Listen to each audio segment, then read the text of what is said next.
and welcome to Queer Abbey, the weekly chat show that is performed, recorded, and produced by yours truly. Welcome to the 49th episode of Queer Abbey. Whoa, 49 is almost 50. Y'all, it's crazy. I am so excited to have you here.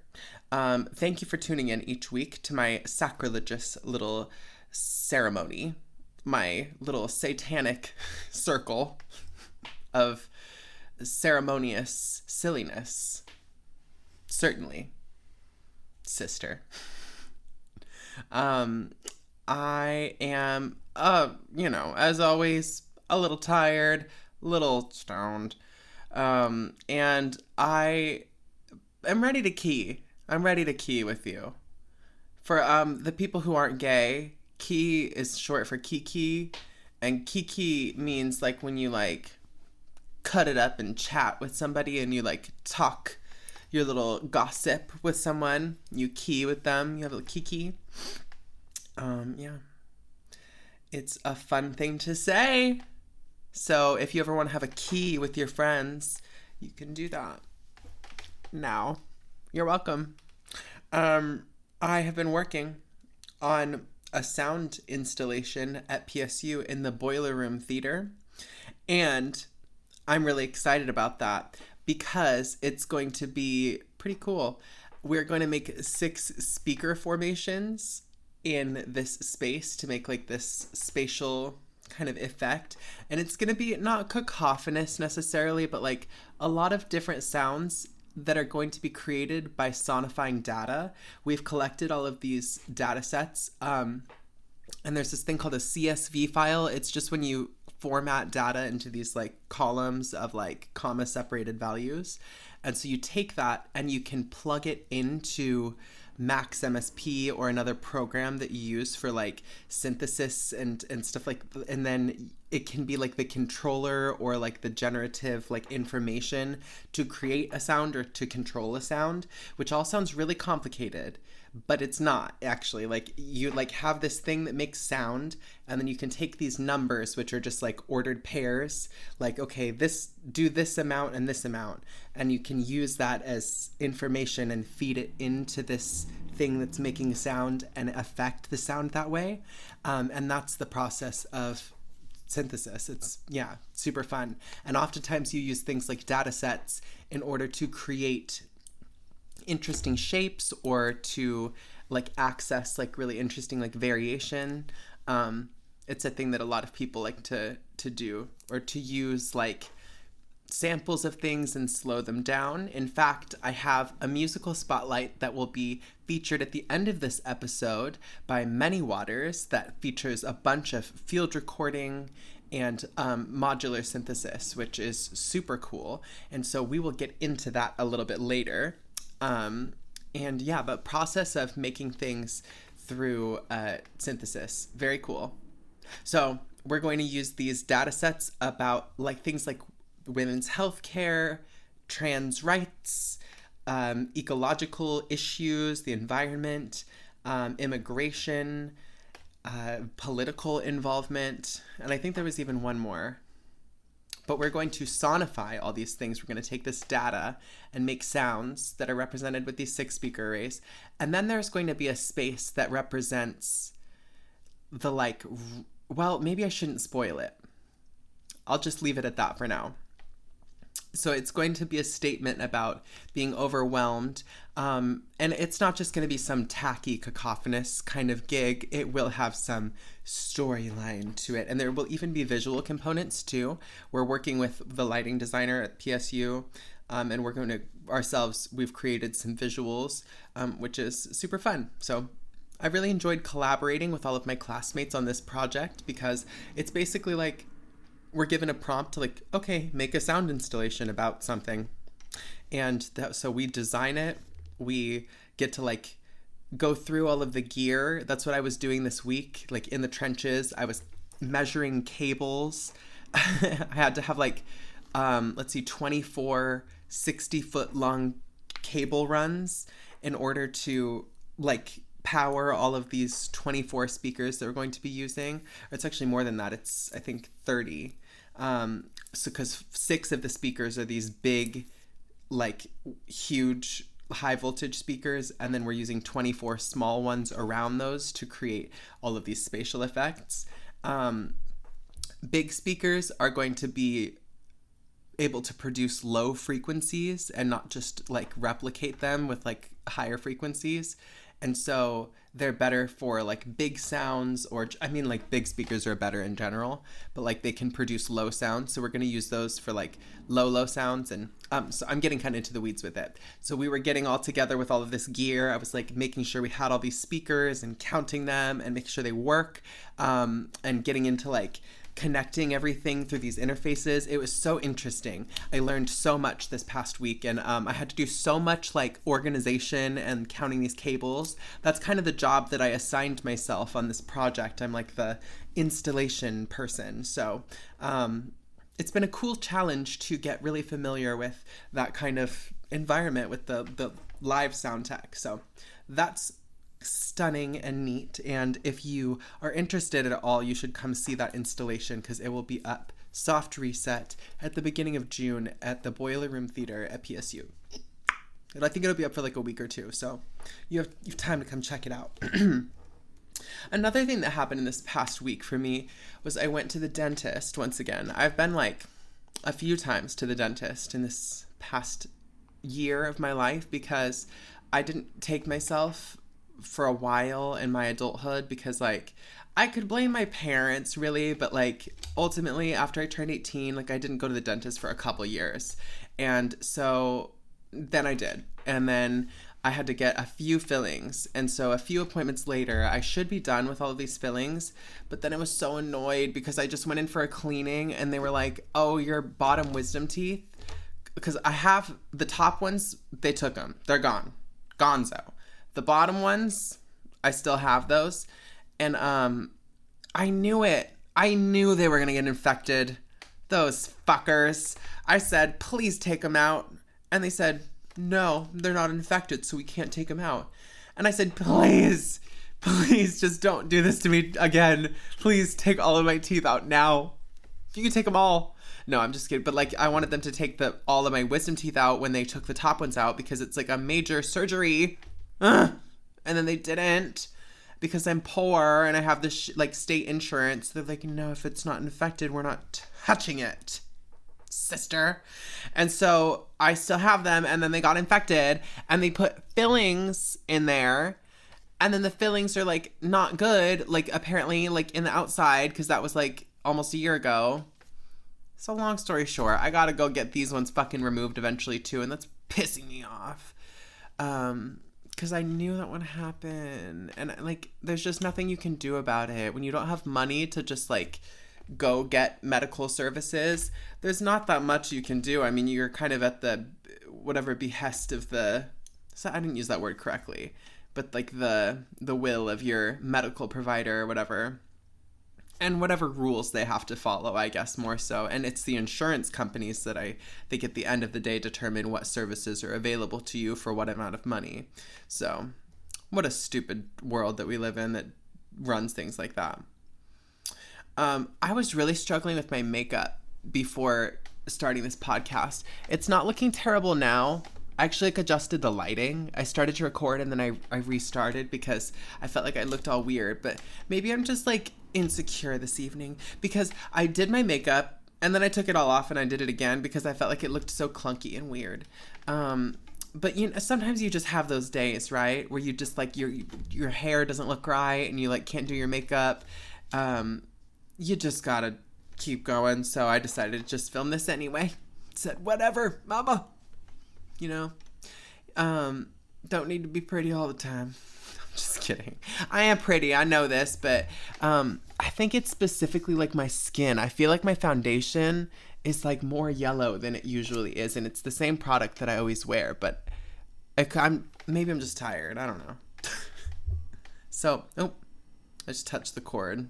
It's gonna give you a little interference. Sorry, Bubba.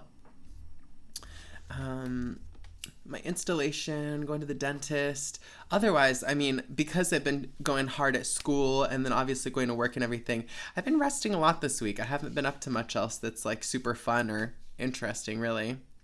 Yeah, being a boring ass bitch. Well, then let's move on. Let's move on to some advice and some peculiar submissions that we have this week.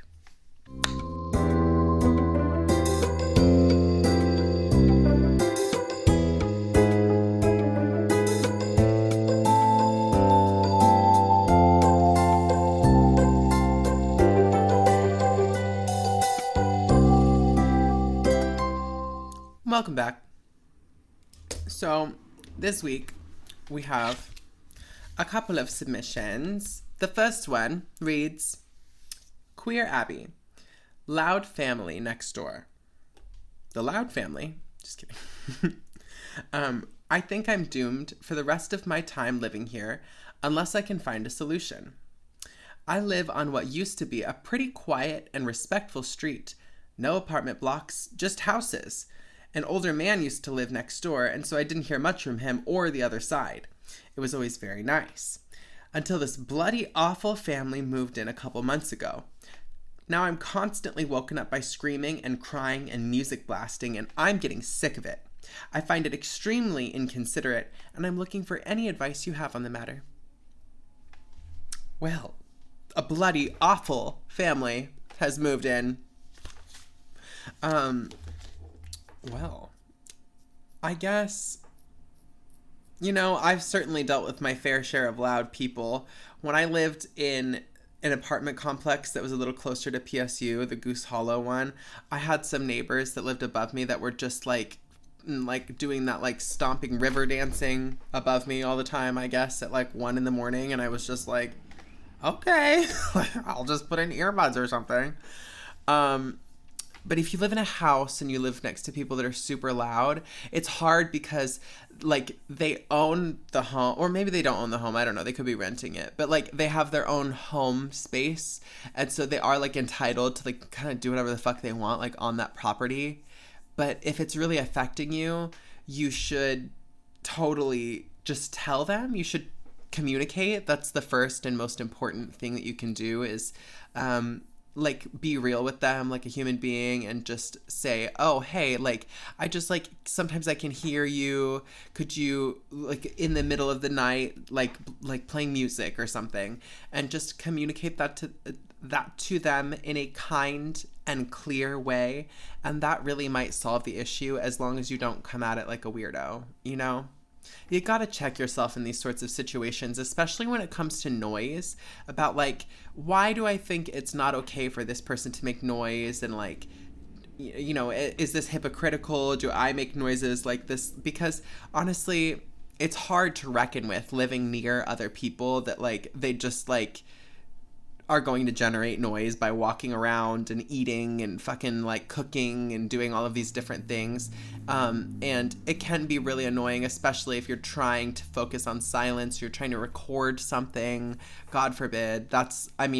I've just given up. I mean, there's car sounds in the backgrounds of my podcast. I shouldn't say that because it's going to draw attention to it. But, like, the directional input of this mic only does so much to, like, reject the sound of the cars passing by on the freeway just outside my window. And there's not that much I can do about that, right? And just, like, you can't really control the actions of all the people that live in the house next to you. It would be lovely if you could just snap your fingers and cast a spell so that they all stop making noise or something. Wouldn't that be lovely for you? But you can't. And so, unfortunately, you have to just ask them to be quiet and hope that they are willing to comply with that in some reasonable sense. Like, maybe, could you be mindful of not making super loud noises after 10 p.m.? I think that's, like, a very mindful and normal thing to ask of somebody, right? So there's that. And then, I don't know, if they, like, are super annoying or, like, malicious about it, then maybe you handle it differently, you know? Maybe you are, like, kind of petty about it. Like, you should make super loud noises back. If you hear them, like, pounding, like, music, then you should play Nickelback, like even louder. You should play it so loud that it just like absolutely ruptures their eardrums and that their hearing is like, and that maybe they even die. That might solve your issue. If they're dead, they can't make noise. Bam. Okay, next caller. They asked, Queer Abbey, dating is a waste of time. Well, that's a statement. I'm either ugly or I don't know. I really don't get it. I can be on the phone talking for hours to these people. They just block me out of the blue. As far as I know, I haven't done anything for them to do that. I'm childish and playful, but I'm also emotionally intelligent. I like movies, video games, working out. Maybe those things are boring. It's also confusing because this keeps happening and it feels like the only person to blame is myself. Well, I mean, nobody can take your poetic nature away from you. That's certain. This submission is really interesting. There's not really a question in it, but I thought that I should read it anyway because I just think it's kind of funny. I'm either ugly or I don't know. I don't really get it. I can be on the phone for hours with these people and then they block me. I have no idea why. Well, lovely listener, I don't mean to criticize you for your outlook on life or the question that you're asking me or like the lack thereof. But maybe think about where it is that you're at and where it is that you're hoping to go. That's like a super hippy-dippy way of putting it, but like, hear me out. You are seeking connection with other people. That's sort of the central part of the statement that you made, that dating is a waste of time and you don't understand why people won't connect with you or why they block you, even though that you think you believe these qualities. You have these qualities about you. You're childish, but you're also playful and intelligent emotionally. And that's a lot to offer, right? And so, that, you have to know that you have these things to offer other people, but you have to work on them and foster them in yourself. And I really think that being single is good for people. Like, I think more people need to focus on not being in a relationship if you are like seeking a sense of stability or like a crutch in life, basically, because community and support is important, but being codependent with somebody based on the fact and like justifying it because you're like romantically involved with them is not good. And it seems like maybe you are not in a place where you're like very clear with like what your objective is. And if you can't understand like the interactions that you're having, maybe you should take a step back and just analyze that and think about like where you're at and where you, like I said, where you want to go. Like, what's the kind of person that you're looking for and what kind of qualities do you have and what kind of qualities are in the person that you would want to be with. And it's really important to know those things, actually. And it's okay to do those things intentionally and and to just like not try to like date because it's like the thing that you need to do, but rather like wait for a good situation, because you cannot control everything. You can't just wish a lovely partner into existence, as much as that is an appealing idea. You have to be in a place where you are like happy and confident and ready to connect with another person, and that can be a long process sometimes. So I don't know, maybe you should have a little moment to yourself, and then the right person will certainly come to you, right? Not out of thin air, though. You gotta go find them. Well, that is going to wrap us up for this week's advice segment. If you are interested in having a question, a query, a quandary addressed on Queer Abbey, you can always reach out to us using the anonymous advice link that's in the description of this episode. You can just click on that and fill out the Google form there. Very easy. Or you can text us, leave us a voicemail at 503-567-2053. Or you can send us an email at queerabbey@gmail.com. That's QUEERABBEY@gmail.com. Let's move on to the musical spotlight. I'm so excited.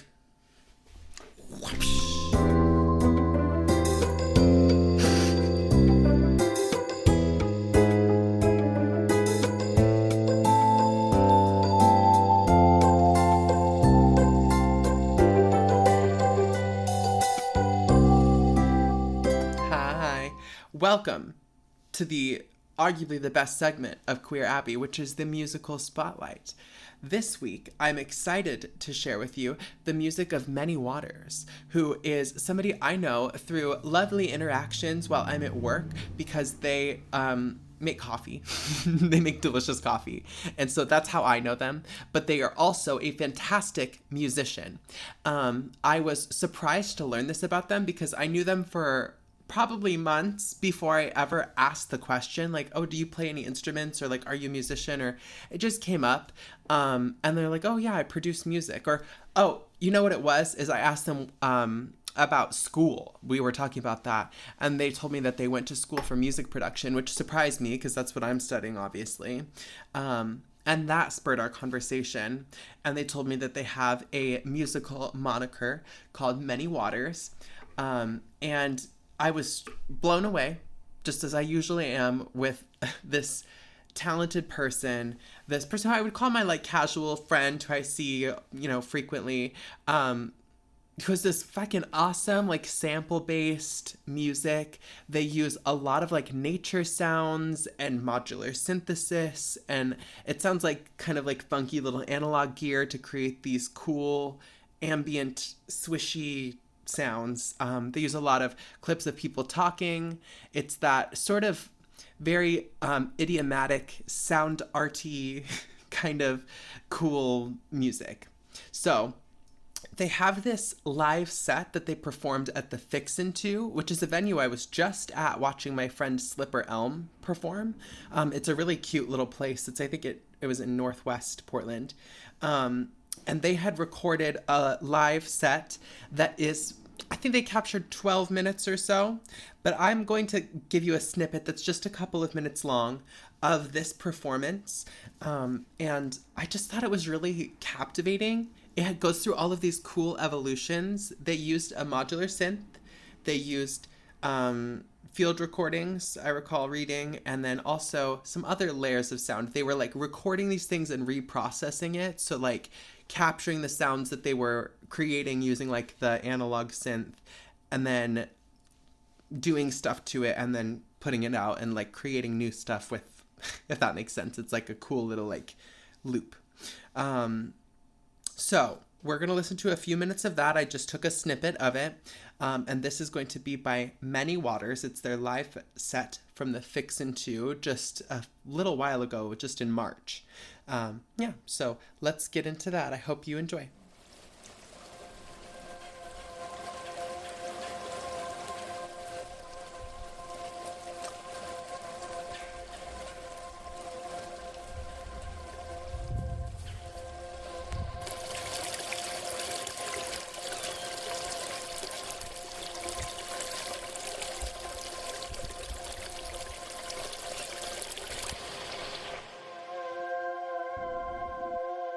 The peace of wild things.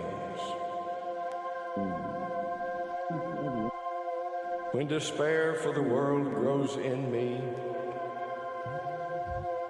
and I wake in the night at the least sound. Wake in the night at the and I wake in the night at the least sound. In fear of what my life and my children's lives may be. I go and lie down where the wood drake rests in his beauty on the water. The wood beauty water.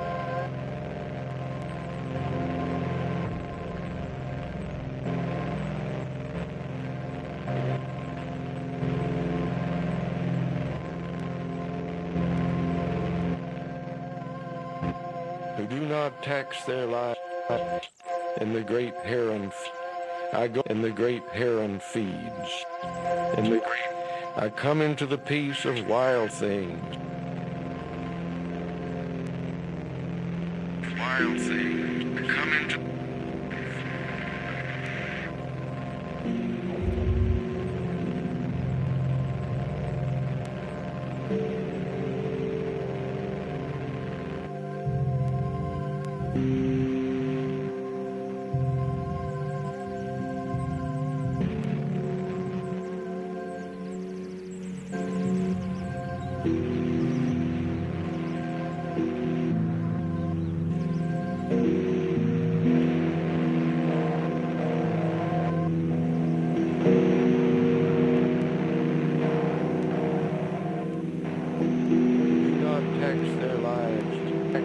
I come into the peace of wild things. Do not tax their lives. I come into the peace of wild things.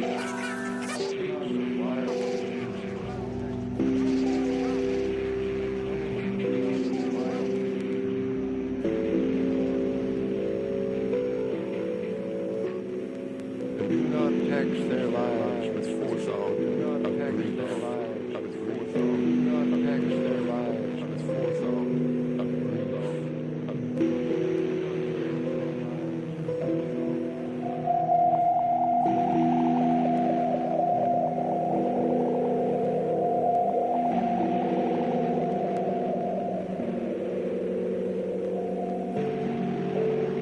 I come into the presence of still water. I come into the presence of still water.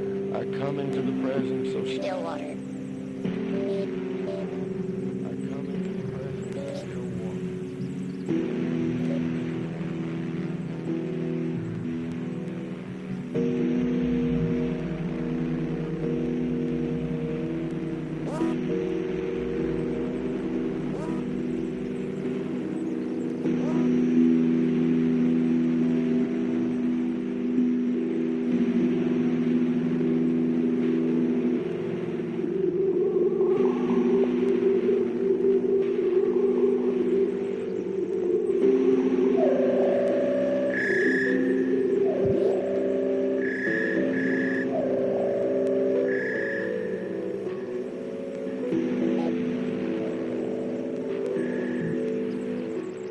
I come into the presence of still water. I come into the presence of still water. And I feel above me the day blind stars. And I feel above waiting with their light. And I feel above me the day blind stars waiting with their light.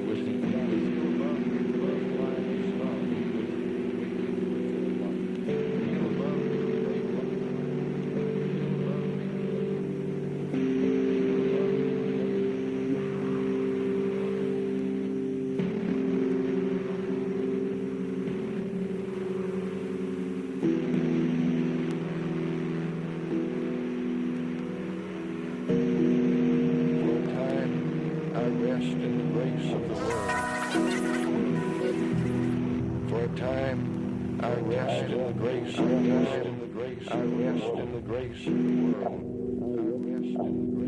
and am free, and am free, and am free, and am free, and am free, and am free, and am free, and am free, and am free, and am free, and am free.